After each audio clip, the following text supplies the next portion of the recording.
Hello guys, నమస్తే and welcome back to our channel mostly Telugu. Tollywood young hero Anand Deverakonda నటించిన latest movie Gam Gam Ganesha. ఈ movie ఇవాళ ఎంతో గ్రాండ్ గా ప్రేక్షకులకు ముందు రిలీజ్ అయిన సంగతి తెలిసిందే కదా. అయితే ఉదయ్ శెట్టి దర్శకత్వంలో ఈ చిత్రంలో నైనా సారిక, ప్రగతి శ్రీవాస్తవ హీరోయిన్స్ గా నటించారు. ఈ సినిమాతో వంశీ గారు మంచి నిర్మాతగా ఇండస్ట్రీకి పరిచయం అవుతున్నారు. సో ఇక ఈ మూవీ ఇవాళ ఎంతో గ్రాండ్ గా రిలీజ్ అయిపోయింది కదా. సో మనం ఏమాత్రం ఆలస్యం చేయకుండా Gam Gam Ganesha movie story review ని తెలుసుకుందాం. వచ్చేసేయండి.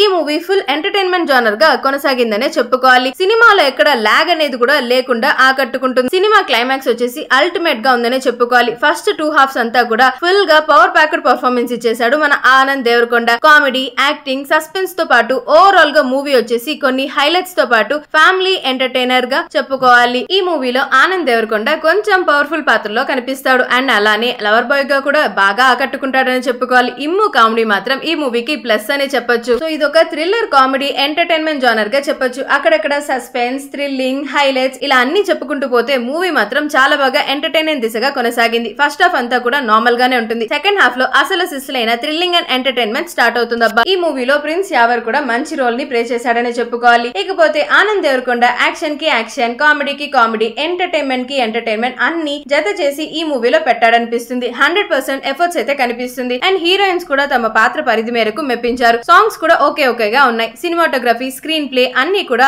యావరేజ్ గా ఉన్నాయి. సో ఓవరాల్ గా గమ్ గమ్ గణేష మూవీ మన ఆనంద్ దేవరకొండ కెరీర్ లో ఏ విధంగా మెప్పిస్తుందో తెలియాలంటే మాత్రం మరో 2 రోజులు ఆగాల్సిందే. సో దట్ ఒరిజినల్ టాక్ అయితే వచ్చేస్తుంది. ప్రస్తుతానికి ఈ మూవీ వచ్చేసి ఈ వీకెండ్ ఫ్యామిలీతో కంపల్సరీ ఎంజాయ్ చేసేయచ్చు. మరి మీకు నచ్చిందా లేదా? మీ రివ్యూని మాతో షేర్ చేయడం మాత్రం అస్సలు మర్చిపోద్దే.